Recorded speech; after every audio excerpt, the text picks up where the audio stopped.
Hey everyone, we're pleased to announce that this episode of the 84 Million Podcast is brought to you by our friends at Luxfolio. Inspired by Bitcoin's success as a corporate treasury asset, the team at Luxfolio is pioneering the Litecoin treasury strategy as the very first publicly traded Litecoin treasury company. Confident in Litecoin as a hard, scarce, and sound digital currency, Luxfolio is proving that digital silver is now institutional grade. With a robust Litecoin balance sheet, Luxfolio is committed to actively supporting the Litecoin ecosystem, collaborating with developers, miners, media, and others, promoting further Litecoin adoption. Luxfolio is setting the standard for Litecoin adoption at the corporate level. Learn more at luxfolio.com, luxfolio.com. When it comes to mining, pools matter. This is why we recommend POWERPOOL. POWERPOOL is a mining pool built by miners to maximize profits. If you're mining from home or have a larger scaled operation, use POWERPOOL for the best payouts. POWERPOOL supports SHA-256, X11, Blake2S, EagleSong, K-Heavy Hash, and of course our favorite, S-CRYPT for Litecoin, Dogecoin, Bellscoin, and others. Mining with POWERPOOL is easy with its simple user interface, and the platform has all the reporting exports that you're looking for. POWERPOOL typically charges a 1% fee, but if you use the 84 million link in the show notes, you will pay less than 1%, which is excellent. So sign up, point your machines, and start mining with POWERPOOL for lower fees and better payouts. Cheers, happy mining.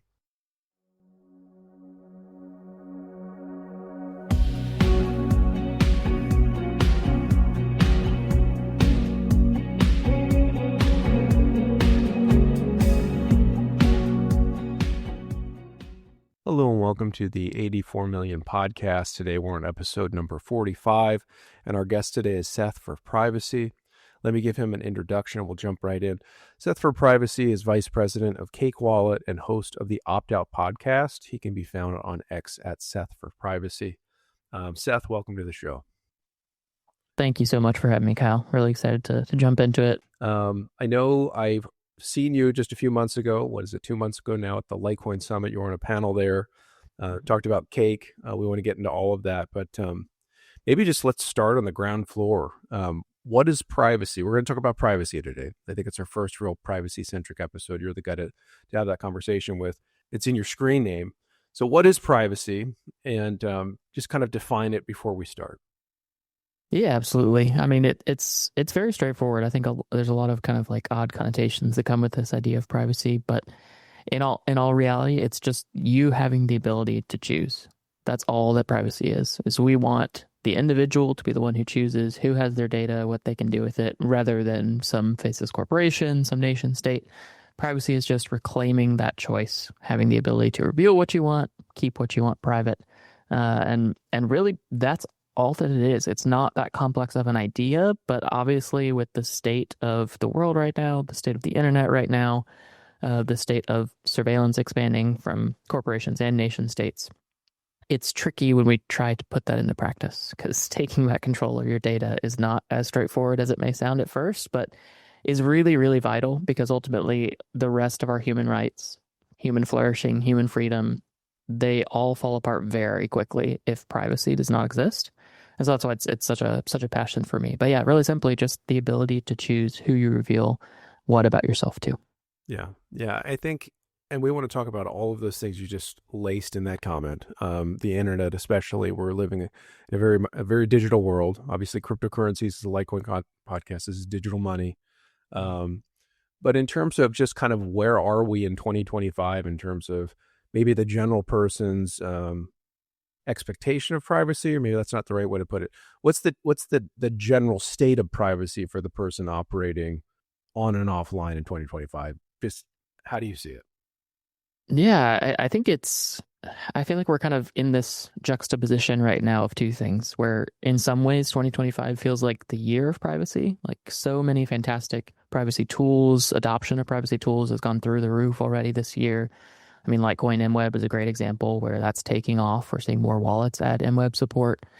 So in many ways, I feel like 2025 is like one of the most optimistic and hopeful years in a long time where people are waking up and the tools are actually ready for them to start taking their privacy seriously. But as has always been the case in the crypto wars and this eternal struggle between governments and corporations and the sovereign individual. It's an arms race. So the better privacy gets, the more people wake up to the need for personal privacy, the more they actually take actionable steps to reclaim their personal privacy, the more those who would seek to surveil and control ramp up their efforts. So we've also seen that already in 2025 as well, where we've seen this insane ID verification thing sweeping across the EU, where just to be able to watch a video or go on a website, you have to submit your ID and prove who you are, which may sound okay at first glance, but the concept of some random internet website that you like having to store all of your personal information and hoping that they don't get hacked, which will happen. It will happen. There will be massive ID leaks from this program. There's obviously that downside. At the same time, we have some pivotal cases going on in the US that can define what ability a developer or company has to create privacy tools and be protected under the law if somebody uses those things for bad things, for illicit usage, even if they weren't able to prevent it as a company or as a piece of software. We have the Samurai Wallet case, which unfortunately they've switched their plea to pleading guilty, which is very discouraging, but we'll be keeping an eye out for what the sentencing looks like and if more info comes out on that. We have the Roman Storm case, who was one of the co-creators of Tornado Cash, which the jury is deliberating again today. We'll see on that a very pivotal moment on the legal side of things. And I think that is really a response to the fact that in the privacy space, it really does feel like we're winning. It can feel very dark and depressing if you just look at the news or you just look at social media and how this is talked about. But the reason those efforts, the reason the cases are ramping up, the reason the ID verification is ramping up is because governments feel like they're losing control, that they're losing the ability to surveil and control what the individual citizen is able to do. And that's because the tools are getting better than ever. More and more people are waking up and taking advantage of what's available to them. So yeah, I think that's kind of a quick state of privacy in 2025. Very good. And I'd like to unpack some of them. Some of these things I know about generally. Some of them I've not been really focused on at all, but I am interested in your opinion of them. For example, the Roman Storm case, things like this. I think, even me framing the question, it's like, you're defending privacy. That already basically suggests it's under attack. You've mentioned a few of the actors, governments, corporate players. Maybe some of these are benevolent and they seem to be out for us and, just looking at our good. I think that's always how it's marketed. But like you said, there's hacks and you're building databases that are just targets for people that are legitimately or overtly bad actors grabbing that data. And I think this is really problematic. I can say in the old world, we had our protections. We can think of in the United States, we have the Constitution and certain amendments that relate to privacy and your personal affects and things like this. Have these physical safeguards and law been carried over to the digital? And I think we're probably still young. I mean, the internet's from like the 90s in terms of consumer use. Have these things been carried over? What's your take on that? I don't know how much you've looked into legislation or legal, precedents set with the digital so far in our kind of new world. Yeah, I mean, I would say the legislative side of privacy rights or privacy laws, whether pro or anti-privacy, have lagged behind quite a lot, which is always the case with new and emerging technologies, that it takes a very long time for governments to actually grapple with what those mean, to look at both the good and bad regulation or laws that they would like to pass. I think it's also easy, and I fall into this trap frequently, to assume that everyone in the government has this huge malicious plan for how they're going to abuse the internet to turn us all into robots and seamlessly control all of us. I do not think that is reality, and I would actually venture to guess that most people in your government are actually well-meaning and think they're doing things that are useful. Even with this, the Child Safety Act that is enforcing all of this ID verification. Yes, I am sure that there are people, especially at the top, that are malicious and are trying to use this for more nefarious means. But there's also a lot of people who mean well, and they think that this legitimately helps children's safety online, but they aren't grappling with the ramifications there. So I think that's definitely the case where the legislation around this has lagged behind. I think that's really why we've seen the Samurai Wallet and Tornado Cash cases being pushed so hard in the U.S., despite the current sitting president basically telling the Department of Justice to drop these and not to prosecute.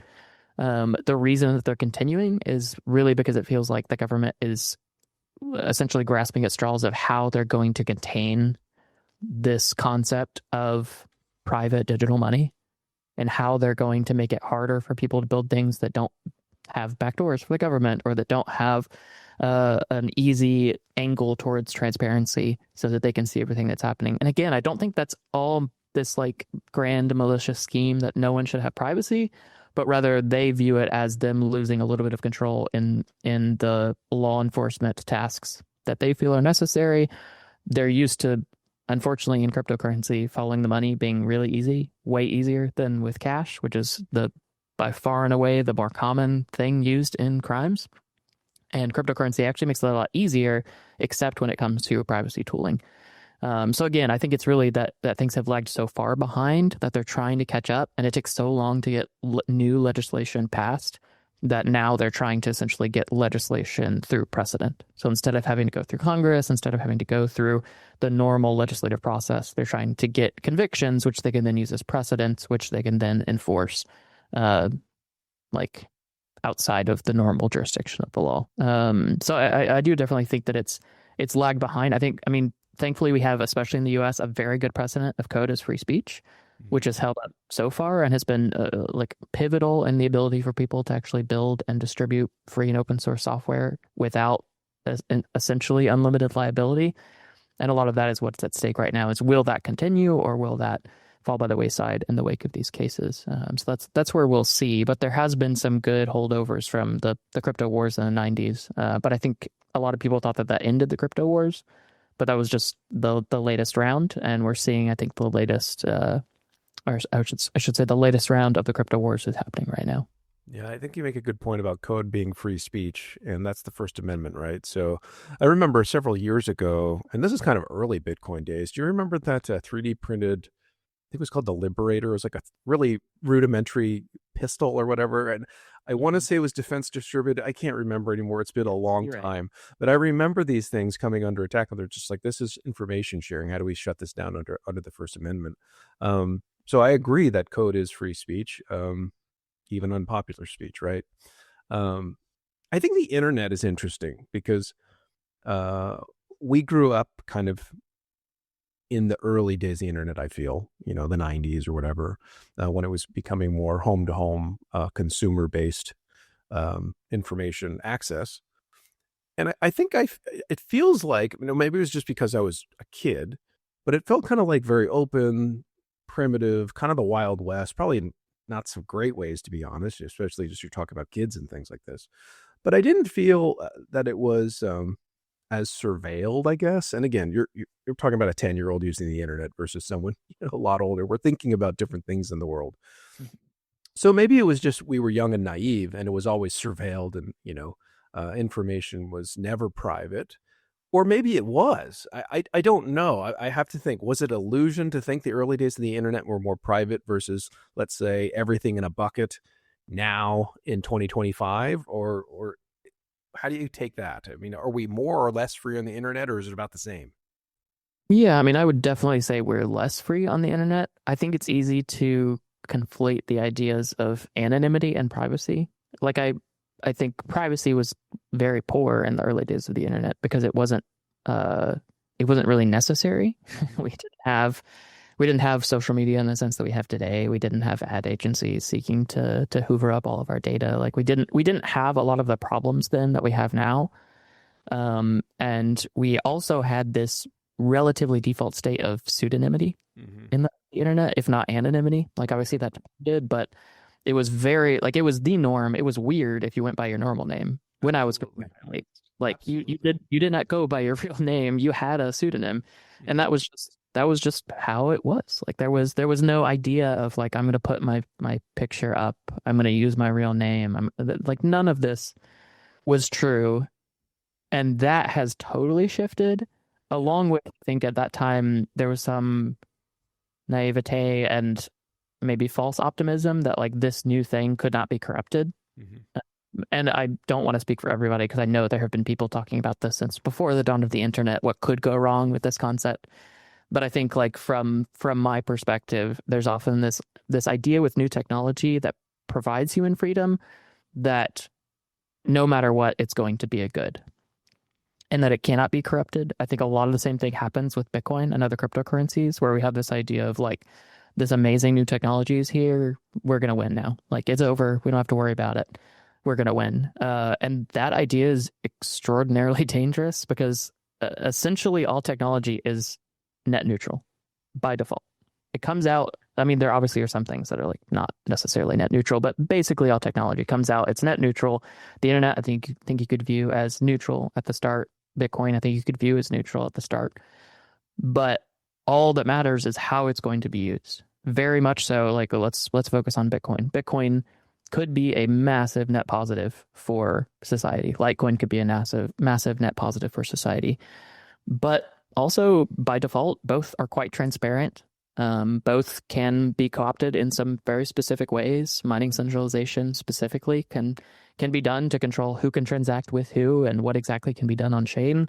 There are a lot of ways that they could actually turn out to be worse for society than something like cash, than something like fiat in many ways. And a lot of that comes down to like, how are we going to actually provide power to the individual no matter what other people are trying to do? And it's easy to get caught up at this naivete of like, it provides freedom right now, so I don't need to worry about the long term.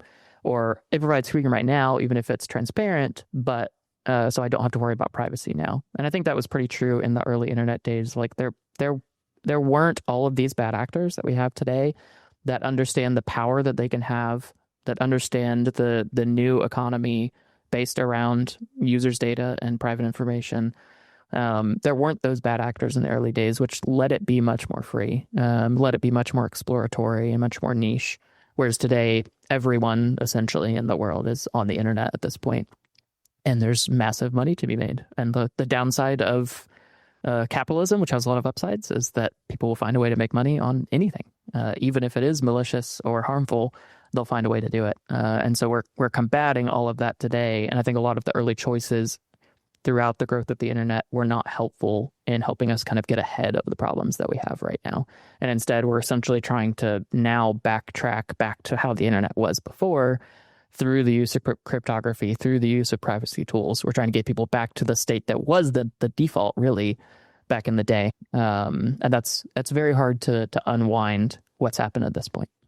I think you're mentioning about everyone using a pseudonym is huge. And yeah, that is almost non-existent now. Maybe on the surface level it is.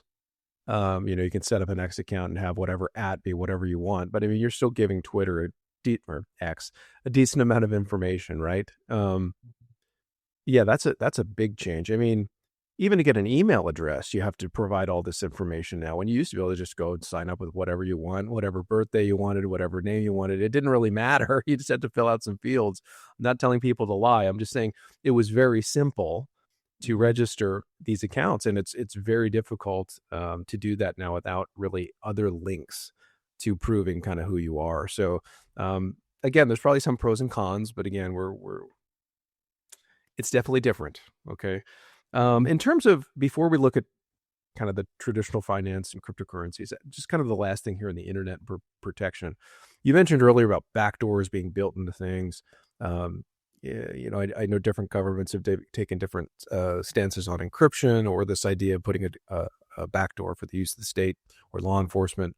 What about VPNs? Are you overall saying this is a good tool in the arsenal to be using, or are these all just other buckets to be surveilled? It's a great question, and VPNs honestly are a delicate subject because there's a lot of like fear, uncertainty, and doubt, a lot of FUD around the concept of VPNs.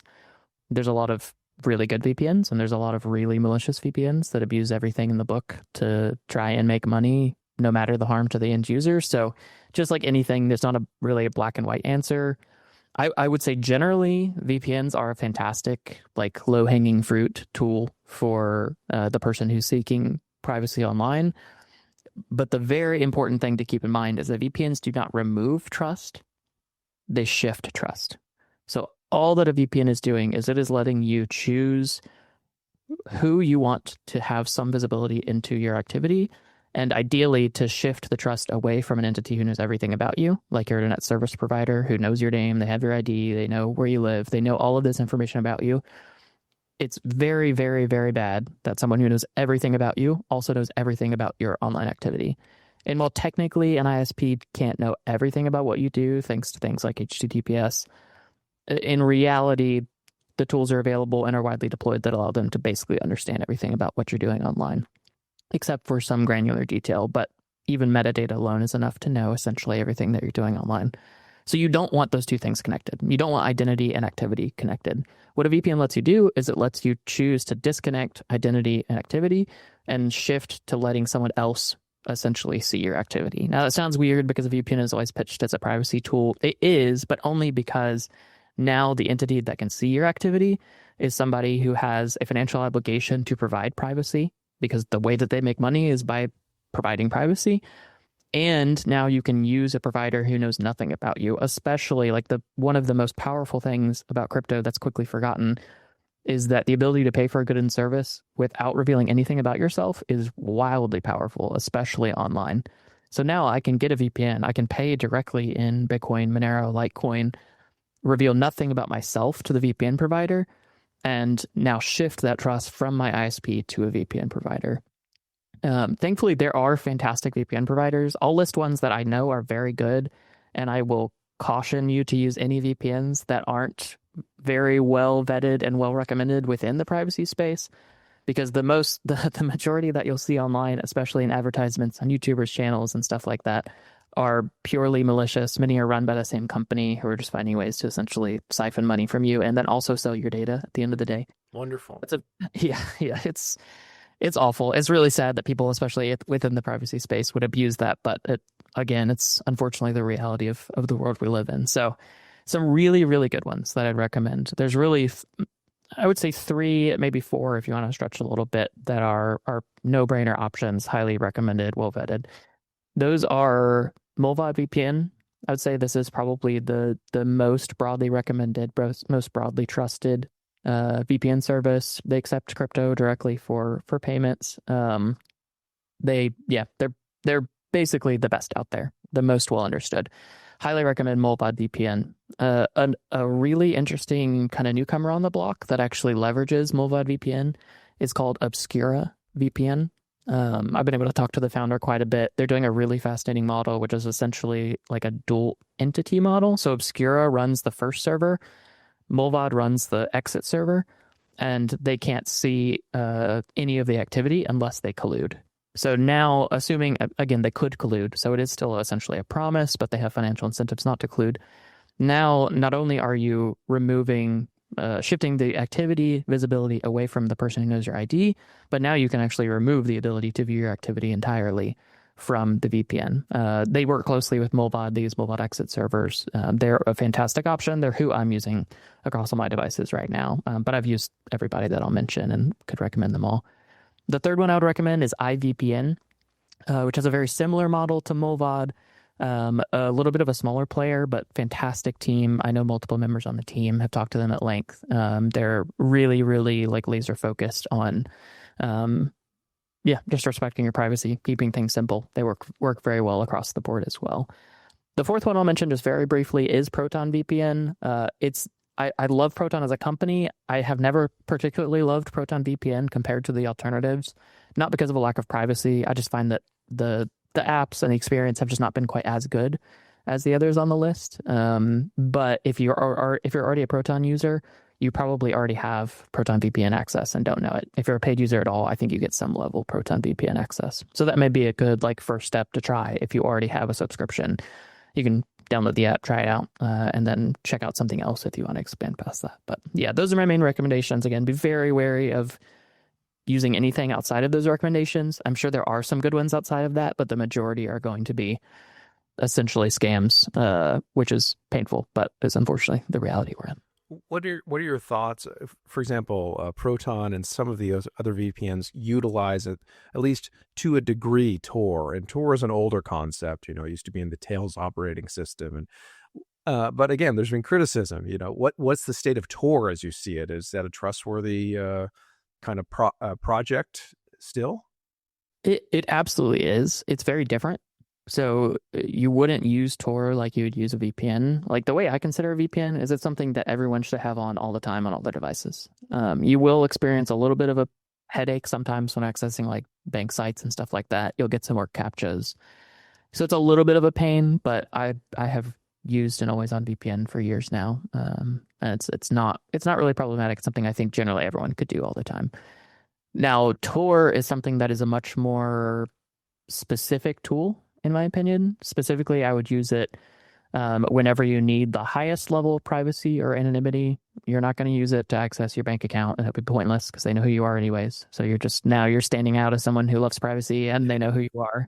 So you wouldn't use it with anything you essentially would have an account with or something like that. I'd primarily use it like when interacting with any blockchain explorer in the crypto space, any kind of like crypto related service that I want to hide my identity from or my location from. It's also fantastic in the crypto space for actually like how you broadcast a transaction from your wallet.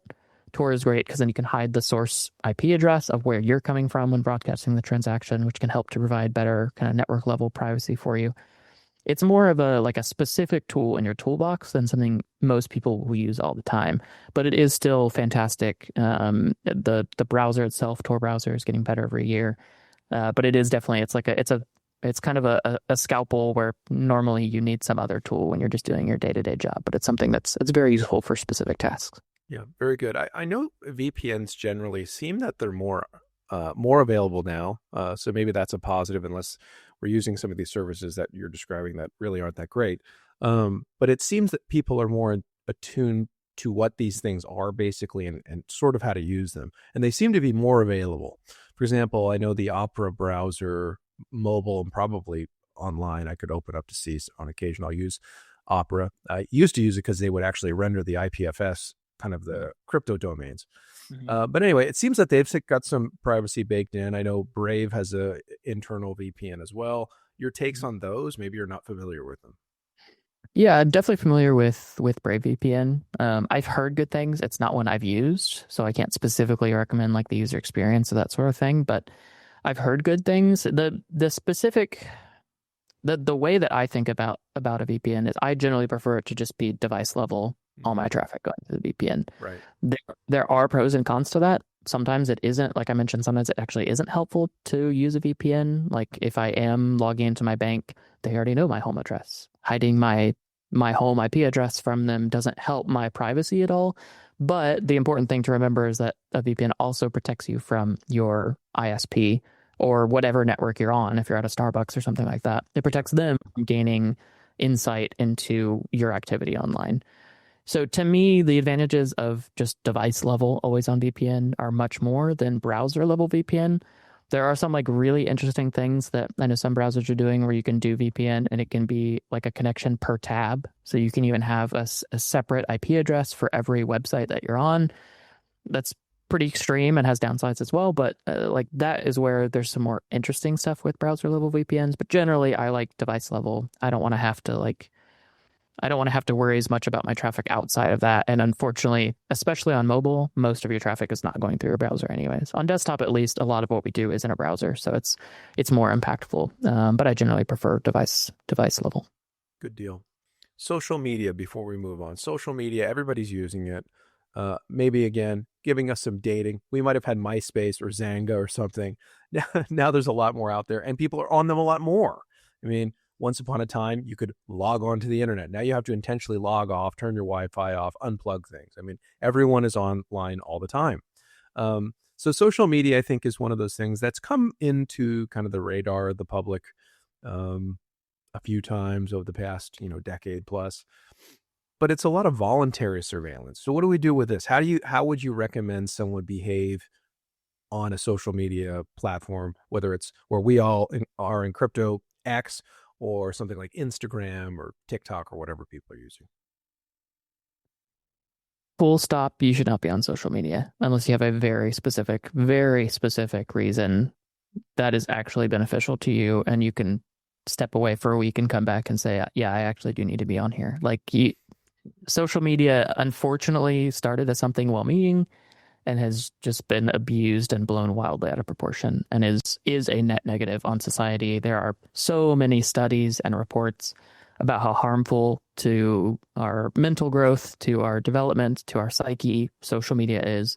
And these platforms are not just like, oh, they just happen to develop in a negative way, but the way that they are designed is to literally essentially make you a slave of your endorphins and of the way that your brain works. And they are targeting specifically your human psyche and how to glue your eyes to their screen, because that's how they make money. Like I say this, I know it sounds a little hypocritical because I do have an X account and I do use it. It's my only social media, but I have very, very intentionally chosen to keep an X account and to use it because it's a great funnel to help people to learn about privacy, to help people to learn about how to take things seriously, about how to take actionable steps. And so I view it as it's an educational platform for me that I would not have otherwise. And it gives me a reach that I would not have otherwise. But if you're listening to this and you follow me on X, I would much prefer that you deleted your account and had a better life than if you followed me on X. I don't care about the follower count. I don't care about any of that. It's much better for the vast majority of people to just not be on social media. And something fascinating that I've observed, and I've, like, as somebody who had lots of social media, deleted it all years ago as I started to fall down the privacy rabbit hole, something really interesting has evolved, like within my family dynamic, where I got all of my family on Signal and we essentially have a family group chat. It's become social media, but it's the social media that's actually good in that, like, my family are sharing pictures, they're sharing stories, they're sharing videos, they're sharing voice clips, but only with the people who actually need to see them. Like 100 million people on Facebook don't need to see pictures of my kids. There's no reason for that. Who does is my immediate family or maybe extended family, who I actually care about seeing and interacting with and keeping up with the life of my family. Like it's become so strange that we do so much and capture so much to share with an audience of people who we don't really know. It boggles the mind when you actually step back and think about how crazy what we're doing is and how, like, absurd it is viewed from the lens of any point in history outside of the last, like, 10 years. And so my recommendation is definitely get off social media, abandon it. If you have to stay on it because maybe you have some accounts that are, like, extremely useful to you to follow, unfollow everyone you possibly can in whatever social media you're using. Sometimes there's a way you can view only posts by people you follow. Unfortunately, on some social media, you can't even do that. So you're going to be stuck seeing recommended stuff and ads and all that garbage. But limit it as much as possible. Turn off notifications. Make sure it's something that you get to choose when you use it rather than it sucking you in constantly throughout the day. So yeah, I mean, I don't know if I could be more negative on social media there, but it's definitely something where, like, I just don't see a benefit there. Even just outside, like, I haven't even talked about the privacy downside of it. I think those are critical as well, especially those of you who have kids.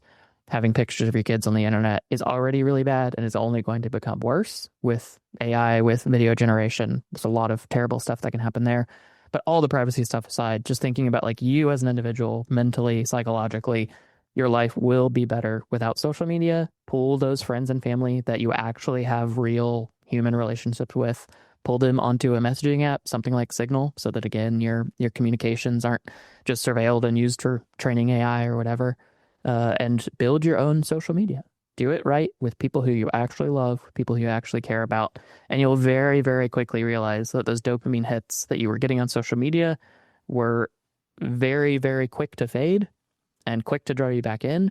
And the actual experience of growing intimacy with people who you actually know and actually care about will be far, far more rewarding on the long-term scale than anything on social media. Good words. I'll let that sit for a minute. Yeah, I think you're right on, and it's hard, but you can rewire it, not only your behavior but your brain, and you can live away. I remember a few years, some of my family hated it, but I used what was called a light phone. I don't know if you're familiar with these. Yeah. Extremely minimalist, and some people would get, using the word triggered or whatever, they would get upset seeing me use this primitive device, which I thought was actually very beautiful if you looked at it. Maybe a little pricey for what it offered, but it was a very stylish, small, fit in the palm of your hand. And the phone did nothing. I mean, it had a calculator. You could plug in like a stream for podcasts.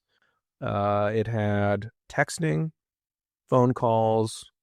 I think they have a GPS now, but they didn't have. But it did like 7 things, and it was amazing.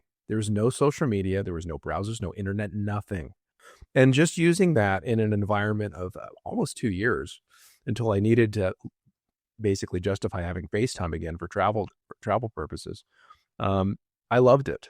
And I felt better on it. So I'm definitely identifying with what you're saying in terms of social media, and it's omnipresent. And yeah, speaking of the younger ones, I think they're really being brought up in it just being normal to put everything out there, and it's like it's not normal. So good words on that. Let's shift to traditional finance versus crypto.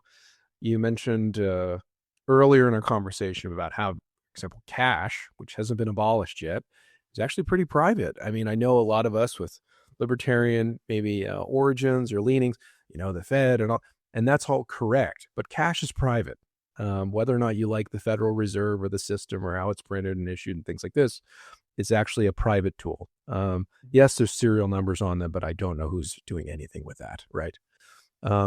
Versus Bitcoin and Litecoin on the L1 standard. MWeb changes that for Litecoin, but just say general L1 transactions. Yes, anonymous at one point, but now in an environment of KYC, that's been eliminated.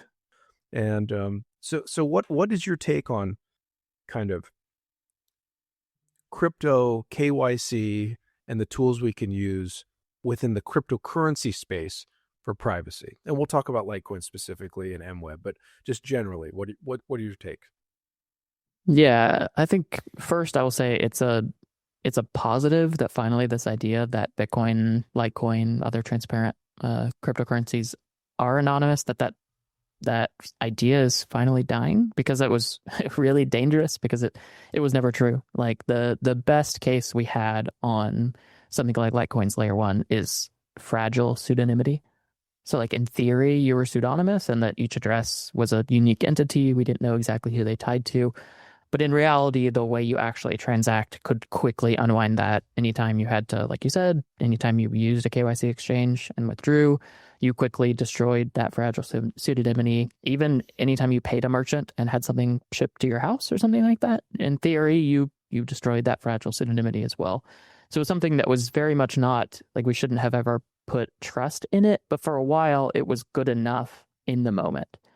The hard thing, though, is that blockchains, hopefully at least these, will live forever, and the things that you do on them thus lives forever. So even if something is good enough today for privacy and it's not harming you directly in a way you can feel, those transactions are always going to be there and can always be tied back to someone at some point if you mess up. So it, like, that idea that Bitcoin or Litecoin were anonymous or even pseudonymous was dangerous. So I'm glad that is going away. That's a good thing. On the flip side, now that people understand that these things are not actually private by default, are not actually anonymous, taking steps to gain better privacy is quite difficult. Like on the Litecoin side, like you mentioned, thankfully you'll have MWeb extension blocks, MWeb, that which shall hopefully be renamed at some point, and how we talk about it, because I think we need some better terminology around it. But peg in, peg out, all these things. Yeah. Yeah, we need to come up with some better terms. But MWeb is a fantastic tool that lets you very easily opt in to better privacy. It's really straightforward. I know we're going to touch on Cakewallet a little bit later, but it was awesome that basically, like, right after I joined Cakewallet, we launched MWeb. It was really cool to get to, like, step into the last part of that process to help to improve the user experience a good bit and make sure that we were really happy with it internally, and to make it as easy as just tapping peg in to move funds into MWeb, tapping peg out when you want to move out, hitting send, and then choosing that you want to pay with MWeb funds. Like, very straightforward to use. That's one of the things that I really love about MWeb, is it's not convoluted. There's no, like, complications like Lightning and Bitcoin. It's very simple. If you can use layer 1 Litecoin, you can use MWeb, which I really love about that. And that is an important step. I think the big thing in the broader crypto industry is that privacy is just generally hard unless it's built in by default, or unless it's protocol level. Like Bitcoin is a good example of this, where there have been some useful privacy tools over the years. Samurai Wallet's Whirlpool was a fantastic one. Some things that we've been shipping at Cake, Silent Payments, PayJoin, are really fantastic tools, but they each do a little piece of the puzzle. And to actually gain like holistic privacy, you need to do a lot of different steps, which most users are just not going to do, unfortunately. So most users will generally have pretty poor privacy. Now there's a lot of work to make that easier, but that's unfortunately kind of the state of things right now. And taking back that privacy is complex, but the most important part, and you mentioned KYC in the question, the most important part is to, just like when we talked about VPNs, to detach your identity from your activity. You essentially you have to do that with a transparent cryptocurrency like Litecoin, like Bitcoin, or else you will, no matter what you do, you won't have good enough privacy because the roots of what you've done have already been connected back to you. So divorcing those, going to use no KYC exchanges, taking the time to learn what's available there.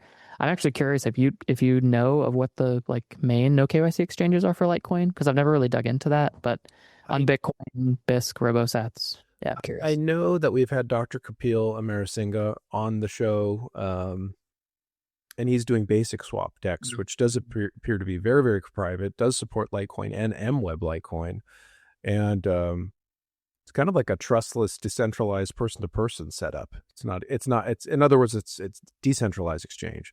In terms of the centralized exchanges, that is a good question. In terms of what are the non-KYCs, I haven't looked them up in a while. That's it. Actually, that'd be a good something good for us to do. Kind of compile a list of what's. And I would imagine there's a good amount of support for Litecoin, just because it's basically everywhere. So I'd imagine that's also present on non-KYC exchanges too. Yeah, I'm definitely curious about that. We'll have to dig into it. Maybe we can drop them in the show notes after. But I know on the Bitcoin side, like one of the beautiful things of crypto is if you can get one cryptocurrency, you can swap it to another with essentially no overhead, no extra surveillance, that sort of thing. So like even if you couldn't get Litecoin, no KYC, and you could only get Bitcoin, you could easily swap it to Litecoin without providing KYC at that point, which is a really, really powerful thing there.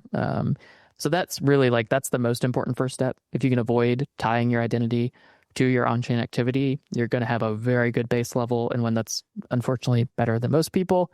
That's the first step. But then using things like in Litecoin, using MWeb as much as possible is really, really vital. And another thing that I love about the way MWeb is designed is that it's quite compatible with any service. So ideally, yes, you're using MWeb as the person paying and the merchant is accepting via MWeb, so that you have the best possible privacy. But since MWeb is essentially pegging in and out from layer one, if you want to pay someone that's just using a regular Litecoin address, you can still pay from MWeb and have better privacy. Maybe not the best possible privacy, but still have better privacy and not have to do any like extra steps to be able to pay them, which is a really powerful aspect of MWeb. Yeah, basically, if you pay out to an address, to a merchant, whatever, they'll just see the balance of MWeb as the kind of the return amount, which is pretty nice. They may think you're a whale or something, but that's just MWeb. But I agree with MWeb, and I'm happy to see that mobile is growing. Of course, you guys are a big part of that at Cake. I've used the Cakewallet; it works great. You also have support, which I think is something to not underestimate. Where you actually have humans involved. So if you have a question about an update, or maybe an update you thought something was included and it wasn't, you can get on the support channel and they will get back to you. It's actually quite wonderful. So, and that's another thing too, where you're seeing the appetite for privacy technology, specifically in Litecoin, increase, because the balance on the MWeb layer, or the MWeb extension block, extension block, you can track that, mwebexplorer.com. I'll put that in the show notes. It's steadily increasing. It's nothing is parabolic, but it's leveling up and leveling up and leveling up. And I think the more tools offering it, because initially it came out just in the core environment, which I love, nothing wrong with core, but you're not carrying that around your pocket, right? Which I'm not a big fan of carrying any crypto around your pocket, to be honest. But if you do want to spend it, if you are going to a conference, things like that, there's a case to have some on you. But I'm still the old school, keep it off, cold storage is better and things like this. But obviously for functional purposes, we do need to have some on our person if we do want to engage in commerce with crypto, right? And I think Cake is great for that. I know we had one of our earlier shows with Diego Rirar Salazar of the Stack Wallet, and they've supported MWeb recently too. Nexus Wallet, that's a Litecoin Foundation organ now taking over for Lite Wallet. So we're having more options on our handhelds, which, to be honest, is where most people are, extending the benefits of MWeb, which is super. So Yeah, thanks for being a part of that. yeah. I mean, like I said, it was awesome to be, again, just to be able to be on the cutting edge. Like at Cake, we've always prided ourselves by being first to privacy tech, and so it was awesome to be the first mobile wallet. But it's also far more useful if more wallets support it. So like we are more than happy that Stack Wallet, that Nexus Wallet are supporting MWeb on mobile, because that's going to mean that many more people are willing to use MWeb, and that those people using MWeb also gain far better privacy, because you can undo a lot of the privacy that MWeb gives you if you're like pegging straight into MWeb and then immediately having to peg out to make a payment. Mm-hmm. There could be some timing and amount heuristics, some analysis there that can kind of attempt to unwind those things with a good quality guess. Yep. But if you can stay within MWeb, you have really quite good privacy. And it's like you mentioned, the MWeb balance. Pretty crazy to see that in September of last year, which I think is right around when we launched MWeb, and I'm not saying that we're the sole reason for this, but the MWeb balance has gone from 70,000 Litecoin to 170,000 Litecoin over that last not even a year, which is awesome, rapid growth. And that will only accelerate again as more people can actually use it in their favorite wallet. They don't have to go to a specific wallet to use MWeb. If every major Litecoin wallet supports MWeb, that usage will grow. Hopefully it'll become almost the default long term. And I know that one thing that's been missing so far is cold storage for MWeb. I know that Hector's been doing some good work on that on the Ledger side. Hopefully we'll get that support. That's also something at Cakewallet we're working on, is we have Cupcake, which is a mobile app that's entirely offline. You install it on like an old phone and essentially turn that old phone into a hardware wallet. We will have Litecoin support, first just regular Litecoin, but we are definitely planning on bringing MWeb support, because again, we want people to be able to have privacy both in transit, if you will, when you're actually spending using a mobile wallet, but also at rest when you're just storing your wealth in Litecoin. You should be able to do so privately. So it's something where like we're looking at that. I know that others are working on that with Ledger hardware wallets and others. So that'll be an exciting time, and honestly, that will probably make for a massive exponential explosion in the Litecoin MWeb balance, because people will be able to store their value in it rather than just have their hot wallets stored in MWeb. That's excellent. That's not out yet, Cupcake. That's being planned. So it is out. It was basically in kind of like a let's say an alpha before now, but actually today, as we're recording this, the latest version with a new UI with Bitcoin and Monero support, not Litecoin yet, will go out, and then Litecoin will be next on the list of being added into Cupcake. So hopefully that won't be too long, and I have a direct ETA for when Litecoin specifically will be added. But Bitcoin and Monero support initially, we'll expand that to Litecoin, and then after we do initial Litecoin support, we'll add MWeb as well, which will be exciting. Very good. That's exciting to hear. I'll have to look into that. Very good. Yeah, I think. Thank you to Hector for what he's done. In fact, he was part of getting the BTC Pay server to integrate MWeb as well, which is awesome. So, which we're using for Cake Pay. Yeah, I think we were probably the first people to use the extension. It worked fantastically well. He's done amazing work on that. It's been smooth for us so far. We've been using it for since the conference. I know we announced it at the Litecoin Summit. So we've been using MWeb support directly in BTC Pay for people buying gift cards and debit cards at Cake Pay. Since then, that's been smooth sailing. Pretty awesome. Cool. Been doing fantastic work. Well, we're looking forward to seeing Litecoin and Cupcake. I'm going to have to check out Cupcake. I think that sounds like a pretty neat concept. Bitcoin, though. You haven't abandoned Bitcoin. I see a block behind you. I'm not sure if that one's specific or significant to you in terms of the mempool. But you're a privacy guy, and we haven't even talked about, I imagine Monero is your favorite. I'd like you to elaborate on some of that maybe shortly. But let's start with Bitcoin. It seems like you've not abandoned the idea of Bitcoin, even though it seems nearly impossible to get privacy on Bitcoin in terms of L1 or adopting something like MWeb. It seems that any kind of proposals, from what I'm seeing, seems to be very difficult and not getting any easier, at least for now. But you've not lost your faith in Bitcoin, maybe as a first principle crypto, and you're looking into some of the proposals that are out to improve privacy on Bitcoin. Maybe you can share us why you remain optimistic. Why do you think it's important, and what are some of the things that people are looking to do with Bitcoin to make it more private? Yeah, it's a great question. I would say just kind of broadly, like why I haven't abandoned Bitcoin is that as long as you can use it in a sovereign way, as long as you can take self-custody, as long as you can acquire it without KYC, it's still a very useful tool. Especially because it can, at worst, act as an on-ramp to more private alternatives. So like something we see very commonly in Cakewallet is, and we all have analytics or specifics on this, but just talking to partners about what the most common swap patterns are. We see tons of people essentially bringing Bitcoin in or bringing Litecoin in and swapping to Monero, or bringing Bitcoin in and swapping to Litecoin, using it as an on-ramp because Bitcoin is just ubiquitous. You can get it anywhere. It's much more easily accessible than other cryptocurrencies. Litecoin's up there as well. So Litecoin's definitely not on the same scale as Monero on difficulty to access, but it acts as a fantastic on-ramp. And as long as you can on-ramp in a way that doesn't require KYC and that allows you to keep that pseudonymity, I think it's still a valuable tool there. There's a lot of promise for what it can be if we have better privacy tech. So, I mean, like even at Cakewallet, we haven't abandoned Bitcoin. It's been a huge focus for us in bringing privacy tools, cutting edge privacy tools to Bitcoin, because there are some important steps that users can take. And there's some ways that from like the wallet developer side, we can make the user experience really, really good. Silent payments is a good example of that. It's very similar to how MWeb addresses work, where they're a longer reusable payment code that you can get paid to over and over again. And it doesn't reveal the connection between that on-chain, the on-chain address for the actual transaction that's made and that reusable payment code. So it's a very similar concept to MWeb's stealth addresses, to Monero's stealth addresses, but for Bitcoin. And so we've been pushing the boundaries of that, trying to get that adopted more broadly as well. There's also PayJoin, which helps when like, let's say I'm paying you, we can actually work together to build the transaction. So we both contribute inputs, which hides who the true sender is. It hides the amount of the transaction. And it provides better privacy even for people not using the tool, because it can kind of disrupt one of the core heuristics that chain surveillance companies use.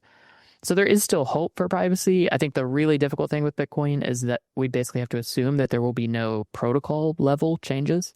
So Bitcoin is not going to become Monero. Bitcoin is not going to accept or adopt MWeb extension blocks. It's just not going to happen. I think we should reason with that and understand that that's not going to happen. So we'll do what we can on the privacy side. But when you compare that no KYC onboarding, which people should be doing no matter what, especially with Bitcoin, as the privacy is much harder to attain. If you compare that with some of the other privacy tools available, if you compare that with Lightning, for instance, in a way that's user-friendly, you can get what I would term like barely good enough privacy to be recommendable, but then at worst, people can use that to onboard into things that are more private. And so it's I think for me, you just can't really abandon it wholesale because of how broadly it's available, because of how ubiquitous it is, because of how accessible it is. But rather you can at worst use it as an on-ramp to other things, or at best you can use privacy preserving tools on top of Bitcoin to use it in a good way. But it's never going to be as private or as user-friendly as something like MWeb. It's never going to be as private or as user-friendly as something like Monero. And we have to understand that and view it in the right space where to me, it's a symbiotic tool to these things rather than something that is the end-all be-all. I don't think this Bitcoin-only world, not only is it irrational and it just doesn't exist, the Bitcoin maximalism thing is just like a false front that essentially people put on. We live in a multi-crypto reality. But it's also not viable from a freedom perspective, because I don't think Bitcoin brings everything you need for human freedom in the crypto world. Yeah, good word. In terms of privacy protocols, more specifically ZCASH, Monero, I know there's some other newer ones and smaller ones. PIVX has been around for a long time. Haven't used it in years, but there's been folks, in fact, there's one, this is a rabbit trail. Used to be a Bitcoin Confidential once upon a time. Did you ever remember that? No, I don't remember that one. I think it's defunct. Maybe some historian can go spin up an old note or something again. Anyway, it was an interesting concept. It was Bitcoin. Again, we're now muddying the brand a little bit, adding an 11th variety of Bitcoin. But I remember years ago, the Smart Cash people had started that. And Ben Swan actually promoted it for, I would think, around 2017 or 2018. But it was a version of Bitcoin, but it was actually had ring CTs from block 0, but then they made it like proof of stake. It got a little bit wonky. But anyway, I digress. I'd say ZCAsh Monero probably the strongest. Do you have any preferences of the main cryptocurrency protocols versus more the minor ones. What's your take on that, or what do you like? Yeah, I mean, for me, it's definitely Monero. Zcash has very interesting technology, and so I've followed it closely over the years and have weighed in on some conversations there and have a lot of thoughts about it. I just actually just wrote a blog post about it a couple weeks ago, so I can throw that your way. Maybe can put it in the show notes for people who want to better understand how I feel about Zcash. But to me, the most important thing when it comes to a privacy preserving digital cash is that it's effective by default. You don't have to do anything extra to gain privacy, but you just have good privacy, whether you understand the need for privacy or not, and that it has broad adoption in the circular economy. You can actually use it to buy goods and services. And Monero is king in both of those and has been king for years. And there's no signs of slowing there or stopping. So it continues to be the main focus for me in terms of like what you actually should spend. I still lean towards Monero. I know this is a Litecoin show, so I'm sorry. Okay. But no problem. it is still my preference because it is easier even than MWeb is. And that's just a benefit of how Monero has been built from the ground up to be private by default. Now, there are downsides, though, too, and that like a synchronization of a regular Litecoin wallet is essentially instant because you're just saying, here are my addresses, what's my balance? Synchronization of MWeb is more comparable to synchronizing a Monero wallet. So those coming from MWeb will be pretty familiar with the experience with Monero, but it provides just really simple, like once you're synced, really simple, user-friendly digital cash. You just hit send, you gain privacy as the receiver, as the sender, and for the amount. And that to me is something that just has to exist. And that's really where I view like Monero as being a symbiotic tool with things like Litecoin, with things like Bitcoin, because for many people, and this is a thesis I put out in 2020 and have been talking about since, like for most people, I think they're going to want to store their wealth in Bitcoin, most likely, maybe Litecoin, and they'll want to spend Monero. And that will be the duopoly that is the best for the average individual. Because there's proven store value in Bitcoin, there's proven spendability, there's a circular economy, there's strong privacy in Monero. And that pairing is immensely powerful for the individual. And there are many ways that pairing works very seamlessly together. So I think Monero right now is king. Zcash has always been interesting from a tech perspective. They made a lot of poor choices, I think, in terms of governance, in terms of incentives. There's been a lot of just weird stuff in the Zcash scene. But the technology is very good, and that's where like I'm excited that Monero is going to have full chain membership proof soon, which will essentially fix the last remaining potential issue with privacy in Monero using similar technology to Zcash, not the same, but similar technology to how Zcash does that side of things. So definitely interested to see, but Monero I think is still king there and will remain so, just like how Bitcoin's network effects have not stopped or slowed. Monero's on the privacy side are very similar. What is this whole thing recently? And I don't know much about it. I've seen a few, headlines about it or whatever, tweets. Cubic and some attack on Monero. What is this all about? I'm not convinced. It doesn't sound convincing, but you're the Monero guy. Tell us about what this is, and is it even important? Yeah, I don't think it's important. It essentially, to me, it just looks like a marketing ploy by a dying cryptocurrency, with the founder essentially trying to find some way to draw in new money and new people to buy his crypto. There's nothing novel about what's going on. Essentially, the Cubic guy has set up a Monero mining pool where you actually get paid in Cubic instead of Monero to mine Monero. And when you mine Monero, it essentially gets like sold for Cubic, and then they burn the Cubic, and it's supposed to pump the price of Cubic. When you do so, and what he's claiming is that all the incentives mean that he's going to have more than 51% of the network hash rate, and he's going to do things with Monero, attack Monero, or just show us how there's a problem. But basically, everything has just been bluster so far. Nothing has happened. He said there was going to be a 51% attack on August 2nd, and that didn't materialize. It is now August 5th. Yes. As far as I've seen, the highest hash rate he's achieved during this period when he's supposedly attacking Monero with 51% is something like 20%, or 27.5%, I think is the highest number I've seen so far. So not anywhere close to 51%. I don't think it's something that we should be overly concerned with. And the primary motive to me seems just a marketing ploy of someone wanting to piggyback off of Monero's social capital. But the one thing to remember, obviously, is always that the security of these networks does depend in some way on you, the individual. If you want to step up and help secure Monero, you can do that. You can mine on any piece of hardware. Just like in Litecoin, if you want it to be more secure, you can step up, buy a miner, start doing that today, and do your part to secure the network. So not a reason for like panic or anything like that. To me, just the normal someone trying to benefit off of Monero standing and in the space. But we'll definitely see. People are keeping a close eye on it. Interesting. I know you are also following the Tornado Cash situation, speaking of headlines. And again, something I'm not following intimately. What's going on there and what can we learn from it? Yeah, that's a fascinating one. So there's a case right now. I'll just do really quick TLDR. There's a case right now where the United States Department of Justice has brought a case against Roman Storm, who is one of the co-creators of Tornado Cash. Tornado Cash is basically a smart contract on Ethereum. It's immutable. They can't change it. They can't edit it. And it allows users to gain basically like Zcash level privacy within Ethereum. You can deposit funds into the Tornado Cash smart contract. You never give up custody of those funds. Basically, you get a special private key for your funds in Tornado Cash. And then whenever you want, you can go back and use that private key to redeem for those funds to send them wherever you want.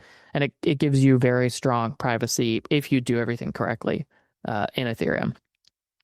The case is essentially claiming that Roman and his co-creator built Tornado Cash knowing that they would profit from illicit usage, happy to launder North Korean stolen crypto, like the normal bugaboos in the crypto space and in the broader space. But the very specific things people need to remember is it was non-custodial. There was no ability for Tornado Cash to take custody of users' funds. It wasn't unchangeable. They couldn't prevent anyone from using Tornado Cash. They could change something about the front end because they ran the main website. They did actually implement a block list from Chainalysis that would block known illicit users from using it.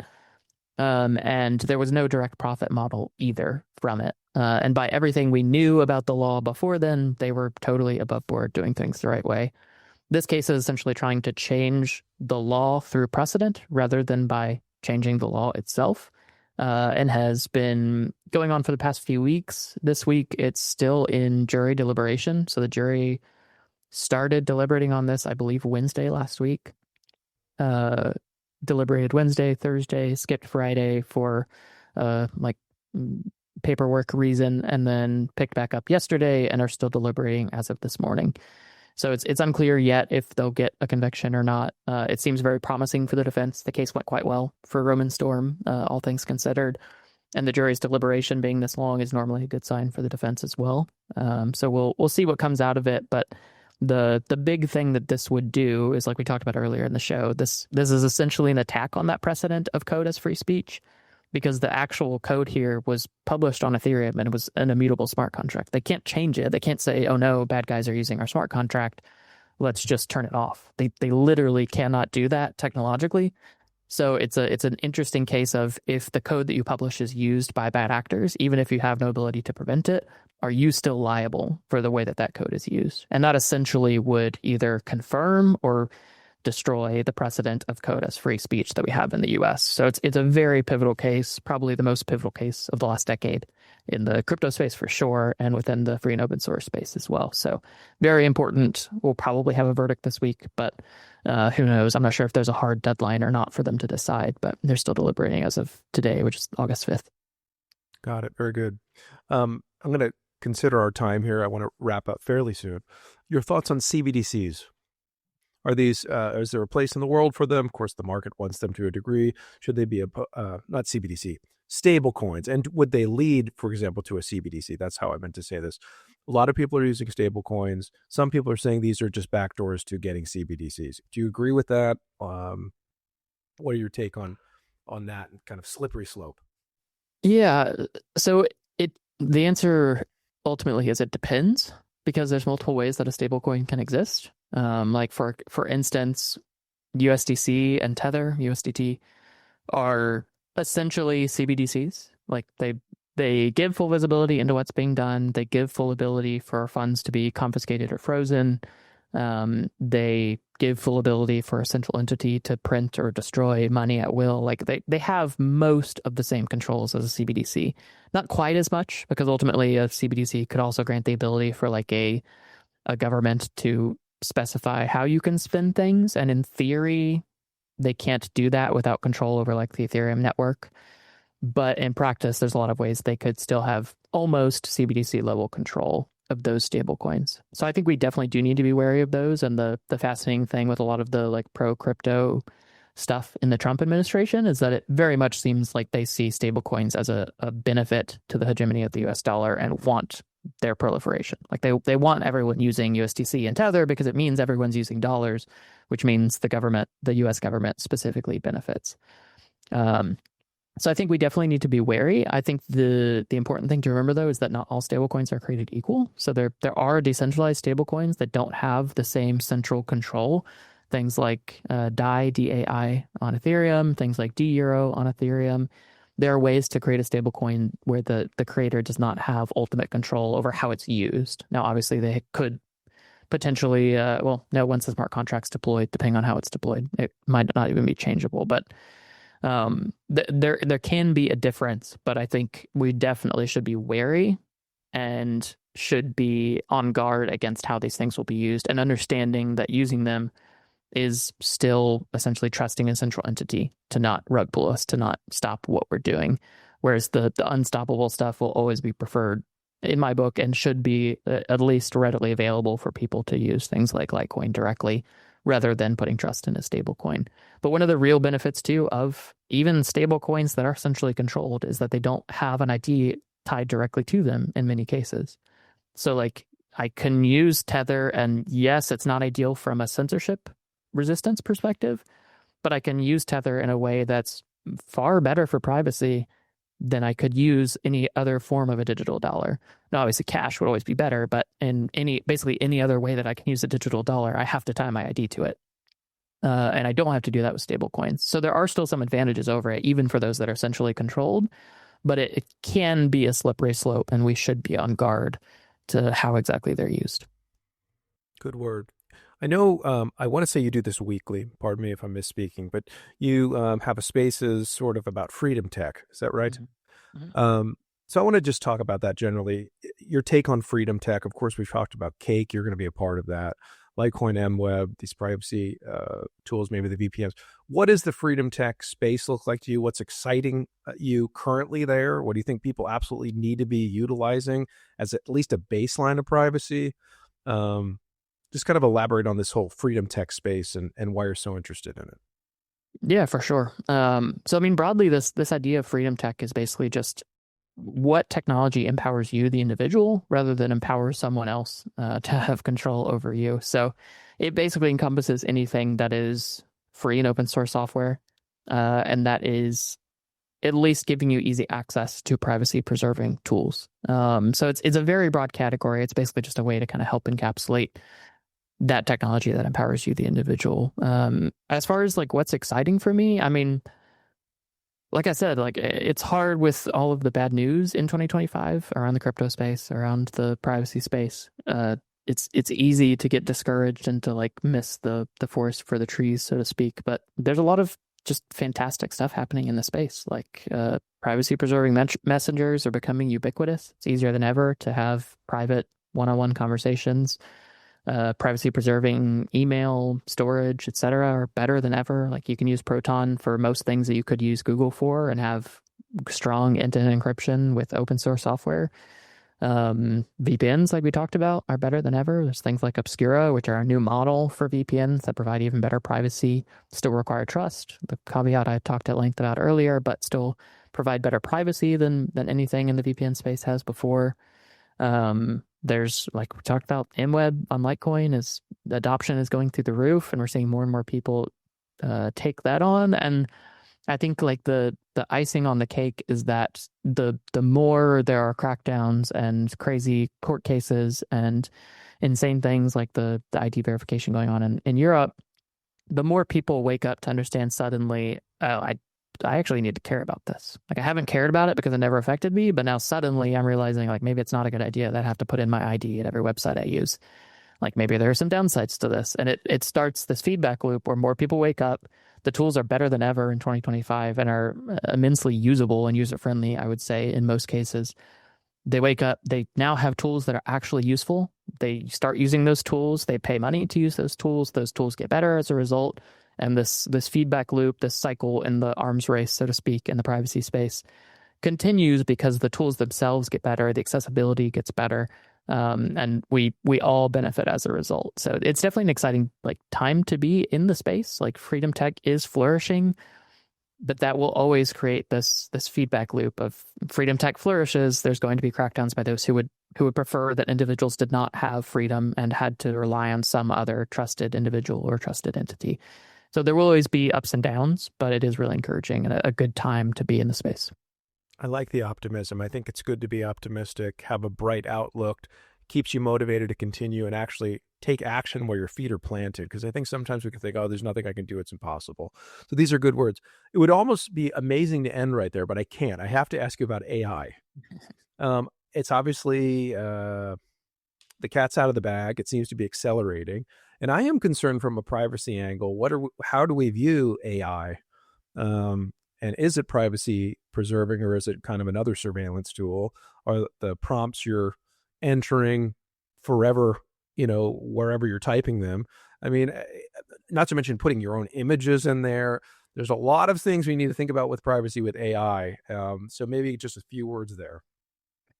Yeah, when you kind of break down the idea of AI, you have to look at the two different sides of it. One is the you using ChatGPT side, and one is how are these models trained.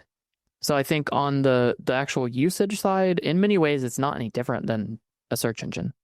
For most people, they're doing the same things they would do in Google, but they're maybe going to more lengths. They're getting a little bit more intimate than normal. So there are some horrible sides of that. With companions, I'd say way more intimate than That's normal. Yeah. I don't think you're solving the birth crisis, Mr. Musk. I digress. Yeah, no, he is definitely not with that insanity, but that is true that there's more that you would get into there than normal. The good thing is that side of things is actually quite solvable. There's already some good privacy preserving privacy preserving AI solutions out there. The one that I'll say right now that is the most promising is Maple AI. It's just try maple.ai. Basically, they built a solution that's actually technologically privacy preserving. Most of the other privacy preserving AI services are really just a commitment to not log your queries, which is fine. It's the same kind of trust model as a VPN in that you theoretically can use them anonymously and you can pay for them with crypto, and things like Venice AI are a good example of that. Yeah, Venice, but, yep. Well, there's no technological protection for your privacy in those. Whereas something like Maple, they're actually doing it in a way that's encrypted by default and does not reveal your queries to them or even to the back end AI operator. So those are really important and good, and that's a relatively easy problem to fix. Is probably an understatement, but relatively easy problem to fix. The bigger problem is that on the training side, how do we create these AI models? For a long time, really the sole incentive for entities to collect our data was to be able to sell it to ad agencies, to sell it to companies who want to hit you with specific marketing. And that was the main incentive for collecting your data, no matter what, was they wanted to be able to sell your data because your data is immensely valuable. Unfortunately, now we have a second incentive, and this one right now is far, far larger, which is how do I train AI? I want to do it on more than just what's publicly available, because the edge that I can get as a company making AI models is if I can get data that someone else can't, potentially I can make a better model than anyone else can. And so there's already been many, many instances of companies training AI data on essentially private data, things that they're not supposed to have access to. But since they get access to, they train on it because in theory, it creates a better model. And that gives them an edge in the market. And there's immense capital flowing into the AI space. That's the more worrying side of this for me from a privacy perspective. And that's more where you just having good online digital privacy will protect you against that. The same thing that we've always talked about with digital privacy, whether it was against nation states or corporations farming your data for ad monopolies. Now AI is just another one of those things, but it means that there's even more money now being poured into companies wanting access to your data that they maybe didn't even want access to before, because now it's even more valuable than it was. So it's, I think, just more incentive for us as individuals to take our privacy seriously, because there's going to be more and more attacks against it. Again, not by people necessarily just wanting to destroy us individually, but people that see a profit model now that is built around training AI models on data that they maybe didn't previously care about or thought was too difficult to access or too costly to access.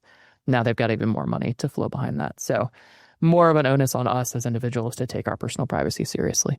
Yeah, and we should. I think something else I thought about with AI, and this is sort of down the road, I have some folks that I know that are extremely concerned about it, and I can see where they're coming from.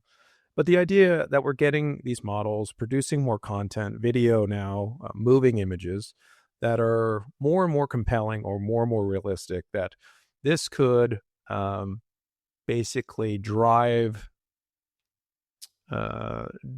governments, authorities, whatever, to have humans prove humanity, to basically say your content is human generated, real, and you are the real deal, right?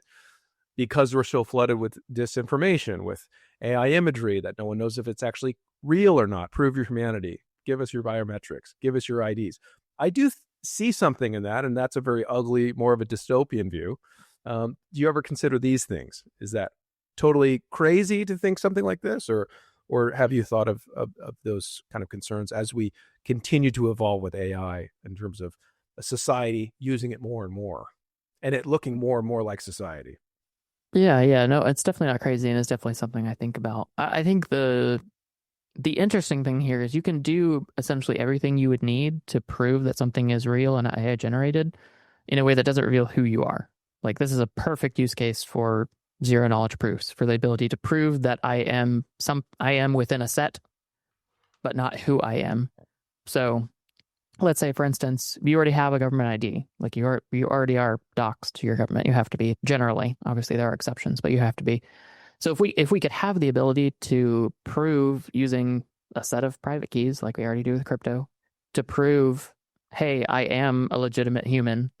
I am in this set. I am a citizen of the United States that is legitimate, without revealing who I am. There's not really a privacy harm in that. Now, the harm in that is that it could be easier to be censored, and that if the government removes you from that set, you no longer have access to all of these things. Like, that's more the concern there.